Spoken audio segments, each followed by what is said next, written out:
Oi gente, como vocês estão? Sejam bem-vindos a mais um vídeo aqui do canal. E no vídeo de hoje eu vim recomendar para vocês trilogias de fantasia que você precisa ler.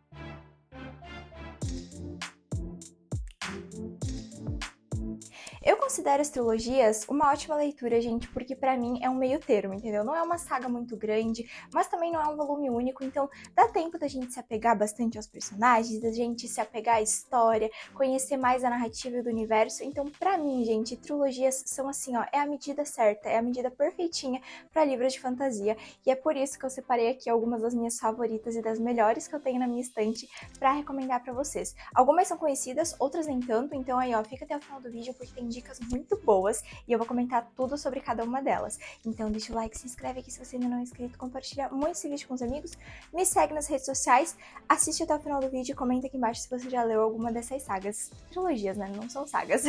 Mas é isso, bora começar. E é impossível fazer um vídeo de trilogia de fantasia sem citar a minha trilogia favorita, inclusive, não só a trilogia, mas de fato a minha fantasia favorita de toda a vida, gente, que é A Guerra da Papoula. A Guerra da Papoula é o primeiro livro que dá nome à trilogia, logo depois nós temos A República do Dragão, o segundo livro, e por último, inclusive que saiu, se eu não me engano, esse ano ou ano passado, é bem recente, eu li esse ano, tá gente, que é A Deusa em Chamas, a conclusão dessa trilogia, de uma saga de fantasia que eu posso dizer assim pra vocês que vai te destruir do começo ao fim, entendeu?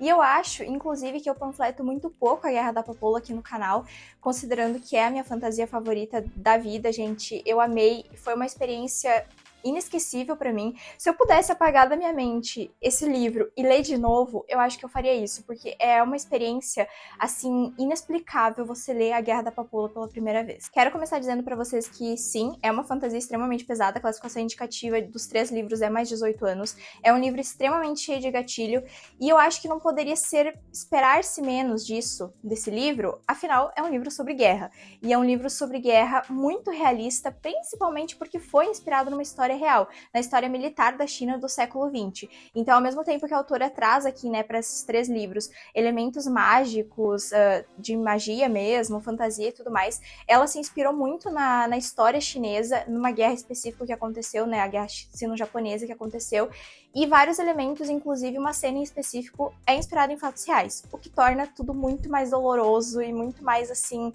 emocionante de você ler. Com a guerra e o ópio correndo em suas veias, o Império Nicara vive momentos de paz, mas há boatos de que uma terceira Guerra da Papoula está prestes a eclodir. Mazarin, a nossa protagonista, é uma órfã que vive num pequeno vilarejo no interior desse império. Até que um dia ela é informada de que vai precisar se casar com um homem com quem ela não quer, um homem extremamente asqueroso e muito mais velho do que ela. Determinada a fugir desse destino, Arryn vai se esforçar e fazer de tudo para passar no exame da Academia de Cinegard, a mais famosa academia do Império que forma os melhores e mais cruéis soldados do exército. No meio disso tudo, a Terceira Guerra da Papoula está prestes a eclodir, a Federação de Mugen está ameaçando invadir o Império, e agora os estudantes da academia não são mais só estudantes, eles são soldados e eles vão ter que partir para a guerra. Uma história devastadora, com certeza emocionante, assim, é um livro pesado, como eu falei pra vocês. Ele tem, inclusive, alerta de gatilho no começo dos 3 livros, tá? Porque tem várias cenas, assim, muito extremas e que são descritivas mesmo,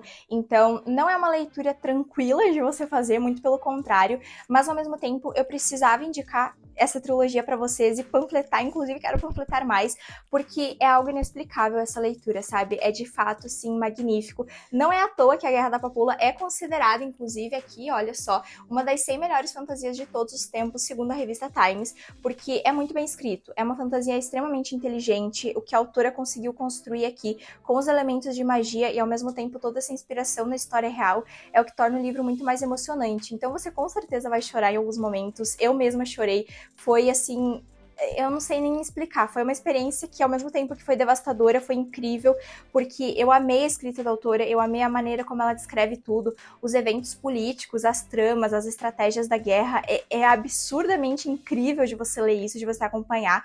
A Arryn é uma protagonista maravilhosa, ao mesmo tempo que, como eu falei, ela tem atitudes duvidosas, ações ali que ela toma, decisões, né, no meio disso tudo, principalmente no último livro, que como eu falei, eu li esse ano, gente, aqui ela está no ápice do seu anti-heroísmo. E ainda assim, é maravilhoso de você acompanhar ela, porque você entende os motivos dela, você entende por que ela tá fazendo aquilo, por que ela tá tomando aquelas atitudes. Então, gente, A Guerra da Papoula é com certeza uma trilogia para você ler e levar pra vida. E nós vamos sair da mitologia asiática com A Guerra da Papoula para ir conhecer a mitologia árabe, gente, com A Rebelde do Deserto. E fazia tempo que eu não falava dessa trilogia aqui no canal, mas assim, preciso dizer que foi extremamente surpreendente a minha leitura. Se você é novo aqui, você ainda não viu nenhum vídeo meu falando sobre a Rebelde do Deserto, saiba que vale a pena, vale muito a pena. É uma trilogia muito pouco conhecida, eu não vejo quase ninguém falando sobre ela, mas é muito bem escrita, tem um casal maravilhoso, gente, sim, temos romance nessa trilogia, e ao mesmo tempo tem toda uma mitologia muito criativa, muito assim, diferente do que a gente tá acostumado, muito mágica de você acompanhar. E o melhor de tudo é que eu sempre falo, quando eu cito A Rebelde do Deserto, é que eles são livros extremamente baratos, eles estão sempre em promoção, inclusive eu acho que eu paguei menos de R$20 no primeiro, e aí depois eu acabei comprando os outros dois, no caso A Traidora do Trono, que é o segundo livro, e A Herdeira da Alvorada. Então, realmente, são livros lindos, né? Porque olha só a capa, gente, tem um brilho muito bonito. E são livros baratos, então vale muito a pena investir nessa trilogia, até porque tem uma história maravilhosa. Após ficar órfã, a Amani foi obrigada a morar com o seu cruel tio, que agora vê ela apenas como um fardo. E para se livrar deste fardo, que é a Amani, ele propõe um casamento forçado para ela. Só que a Amani não tá disposta a seguir esse destino. Ela vai fazer de tudo para evitar um casamento desse jeito, um casamento arranjado com alguém que ela nem conhece, e para isso ela pretende fugir para a capital. Quando ela tem a brilhante ideia de participar de um concurso de tiro, afinal a Amani é uma tiradora extremamente talentosa, e um concurso de tiro vai acontecer na Vila da Poeira, que é onde ela mora. Então ela vai se vestir de menino e vai participar desse concurso para ganhar o prêmio em dinheiro e finalmente conseguir o seu destino sozinha, fugir para a capital do reino e mudar de vida. Mas em meio a algumas reviravoltas, durante essa competição, ela vai acabar conhecendo o Jin, que é um forasteiro, e que ela não esperava que estaria sendo perseguido pelo exército do sultão.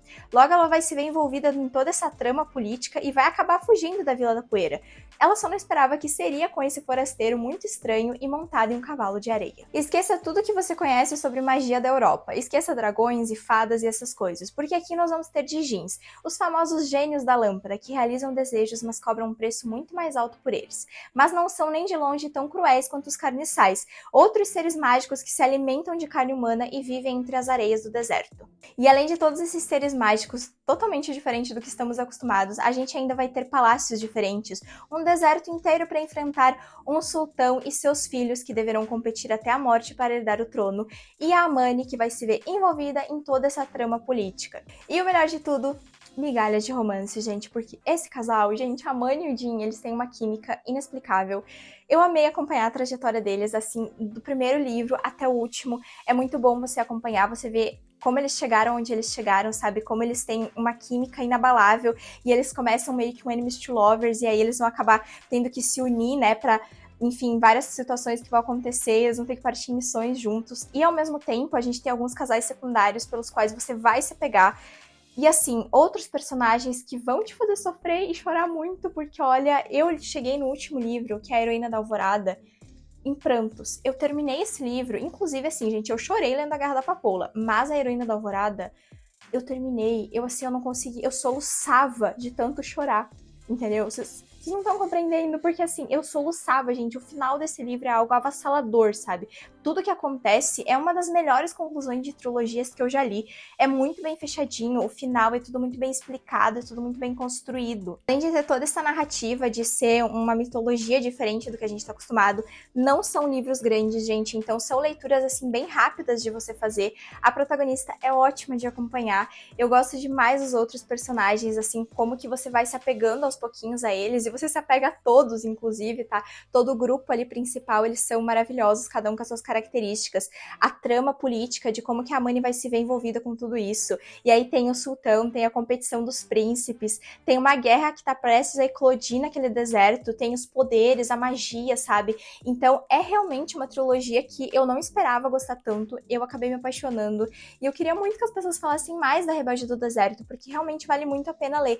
Então se você quer uma trilogia aí diferente, que você não vê as pessoas comentando tanto, por favor, leiam A Rebelde do Deserto. Apesar de ser uma fantasia relativamente famosa, afinal já ganhou adaptação para o cinema e também uma série para televisão, a trilogia de Fronteiras do Universo não é tão comentada assim no meio literário, pelo menos eu não vejo tantas pessoas falando sobre essa saga. Como eu falei pra vocês, já tivemos adaptações, o primeiro livro se chama Bússola de Ouro, sim, gente, tem um filme lá dos anos 2000, inclusive, que é muito bom, e a gente teve mais recentemente uma série, né, que adaptou os 3 livros, então concluiu em 3 temporadas a história completinha, que é a His Dark Materials da HBO. Eu já assisti a série, é maravilhosa, é incrível, vale muito a pena vocês verem, tá, gente? Então, assistam e leiam os livros, porque hoje eu vim panfletar essa história que quase ninguém comenta. Mas é muito famosa, tá? Inclusive, lá na gringa é considerada uma das melhores fantasias aí da última década, então é muito legal de você acompanhar, principalmente porque ela traz uma narrativa bem diferente, mais ou menos assim.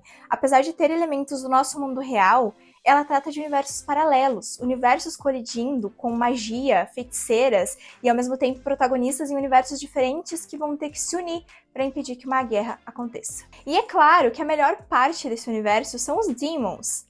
Vamos chegar lá, gente. A Lyra e o seu Demon, o Pan, vivem felizes e soltos pela Universidade de Oxford. Mas acontece que sozinha pela Universidade de Oxford, ela vai acabar ouvindo boatos de que sequestradores de crianças estão rondando o lugar. E é quando seu melhor amigo Roger acaba desaparecendo que a Lyra vai se ver envolta em toda essa trama. Ela vai partir em uma missão, junto com o seu Demon, o Pan, até o Gelado Norte, onde ela vai descobrir que as feiticeiras estão se preparando para uma guerra, que os universos estão prestes a colidir, e ela vai acabar fazendo amizade com ursos polares que usam armaduras e estão disputando por um trono.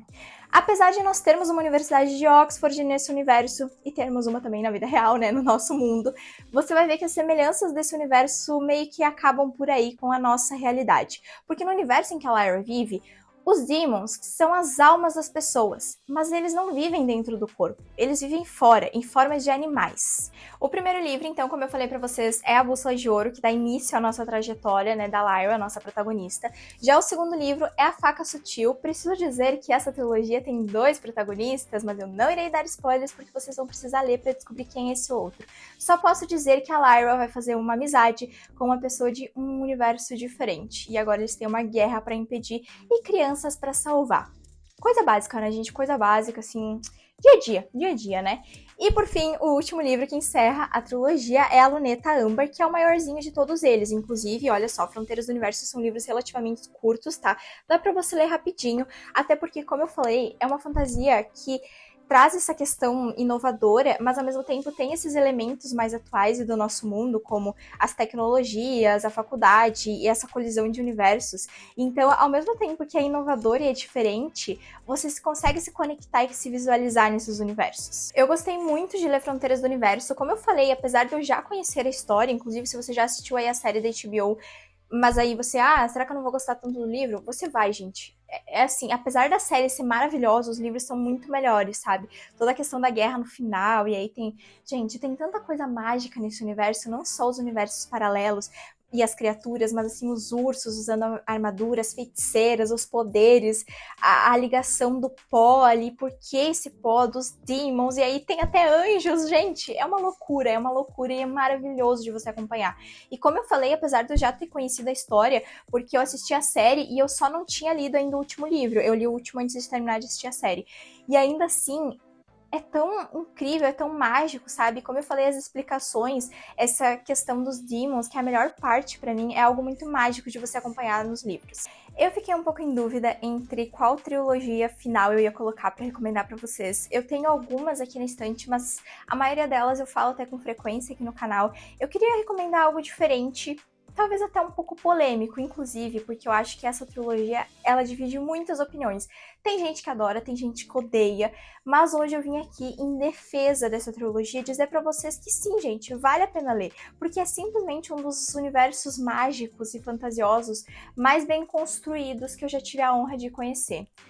Sombra e Ossos, gente, a trilogia que inicia a história do Grishaverso. Nós temos a protagonista Alina e é ela que narra esses 3 livros.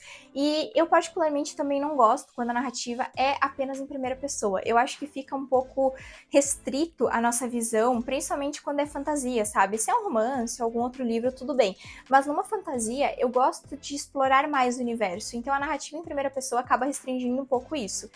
Eu entendo, ela também não é das melhores protagonistas não, tá, gente? Ela é bem chatinha em alguns momentos, principalmente em relação aos relacionamentos amorosos que ela tem, mas vale a pena ler porque esse universo é maravilhoso e a gente tem outros personagens incríveis, e aí você vai pegar Six of Crows pra ler e você não vai entender uma das melhores referências que envolve o Nikolai, que é um dos personagens dessa trilogia. Então, assim, vocês precisam ler Sobre Ossos. Como eu falei, então, Sobre Ossos é o primeiro livro que inicia a nossa trilogia. E sim, gente, aqui tem o selinho, inclusive, virou uma série da Netflix. Eu preciso dizer que a série, ela acabou unindo, inclusive, elementos de Six of Crows com Sobre Ossos. Eu achei que funcionou muito bem na série, é maravilhoso, tá? Mas eu acho que acabou misturando um pouco, inclusive, os eventos. Eu gosto muito de Six of Crows e eu acho que eles mereciam uma série só deles, porque o que acontece nos dois livros deles é um pouco diferente do que acontece aqui. Sobre Ossos é muito mais mágico, basicamente isso, tá? Aqui a gente vai ter muito mais os elementos de fantasia mesmo, de magia, poderes e essas coisas, do que em Six of Crows. Em um universo em que ser Grisha e ter poderes mágicos faz você se tornar parte da corte real e uma pessoa muito importante, a Alina é basicamente uma garota comum. Ela é só uma cartógrafa do exército que não tem lá uma missão muito importante. E ela tem um melhor amigo, o Mali. Até que um dia, quando o exército vai atravessar a Dobra das Sombras, o Mali é gravemente ferido, e a Alina vai descobrir que ela tem uma força que ninguém imaginava, nem ela mesma. Ela pode invocar o poder da luz. Dizer que Sobre Ossos é uma leitura que vale a pena você ler e conhecer justamente pelo universo que ele compõe, sabe? Esses livros, eles apresentam para nós, é o nosso primeiro contato com o Grishaverso, que na minha opinião é atualmente o meu universo de fantasia favorito. Ele é muito bem construído, ele é muito bem detalhado, explicado. A lei que a autora, ela construiu isso de uma maneira assim, gente, meu Deus, sabe? Então, eu acho que vale muito a pena você ler Sobre Ossos, sim. O meu menos favorito foi o segundo livro, sabe? Eu achei ele um pouco mais parado devido aos acontecimentos, mas é melhor que você leia esses livros para depois você ler Six of Crows e King of Scars. Inclusive, a duologia do Nikolai, que é King of Scars, você só pode ler se você ler Sobre Ossos, porque é relativamente direta, né, uma continuação direta ao final dessa trilogia aqui. Então vale a pena você ler Sobre Ossos justamente para que você conheça mais esse universo e tenha contato com os demais livros desse universo todo, que é o Grishaverso. Eu sei que tem muita gente que não gosta, eu particularmente gostei, eu achei leituras bem ok, sabe, assim, não foi, nossa, meu Deus, que horror essa leitura, como eu falei, o mais chatinho para mim foi o segundo livro, mas, obviamente, Six of Crows é muito superior, mas eu gostei muito de ler Sobre Ossos antes de ler o Six of Crows, justamente pelas referências. Eu acho que você compreende melhor o universo, você entende melhor tudo aquilo, até porque os Grishas, os poderes deles, nessa trilogia, eles são muito mais explorados do que Six of Crows, porque em Six of Crows ele se passa no mesmo universo, mas é em outro país, né? Tem relação, mas é em outro país. E aqui, Ravka, ela é praticamente dominada pelos Grishas, então isso é muito legal de ver, sabe? As descrições dos poderes, como que eles se dividem, como que eles lutam. Então, pra mim, o Grishaverso é um dos melhores universos de fantasia já escritos, e eu acho sim que vale a pena você ler Sobre Ossos. Deem uma chance. A Alina não é das melhores protagonistas, mas são livros que valem a leitura. E esse foi o vídeo, gente. Eu espero muito que vocês tenham gostado, conseguiram pegar alguma dessas dicas. Como eu falei, gente, esse vídeo vai sair antes do Prime Day, que vai acontecer do dia 16 ao dia 21 de julho. Então, se você gostou de algum desses livros, você já pode colocar lá no seu carrinho e comprar, tá? Inclusive, Sobre Ossos e Fronteiras do Universo, você consegue comprar os 3 nos box deles, tá? Então, vai que rola uma promoção, aí você já pode comprar os 3 livros de uma vez. Mas, realmente, eles valem muito a pena a leitura, gente, sabe? Alguns polêmicos, outros nem tanto, que são muito aclamados, mas, assim, são leituras ótimas, trazem mitologias bem diferentes do que a gente está acostumado, histórias e narrativas com protagonistas bons de acompanhar, personagens bem construídos, mas principalmente o que a gente mais gosta, que é um universo de fantasia vasto, bem escrito, né, com fantasias e magias e seres místicos e essas coisas. Então, espero que vocês tenham gostado, tenham conseguido e gostado de alguma dessas dicas. Deixa o like, se inscreve aqui se você ainda não é inscrito. Comente aqui embaixo se vocês querem que eu faça um vídeo de sagas, recomendando sagas com mais de 3 livros. Eu já fiz um de duologias, agora trilogias. Então, será que vamos para as sagas e esquemas de pirâmide da fantasia? Quem sabe, né, gente? Mas é isso, até o próximo vídeo e tchau!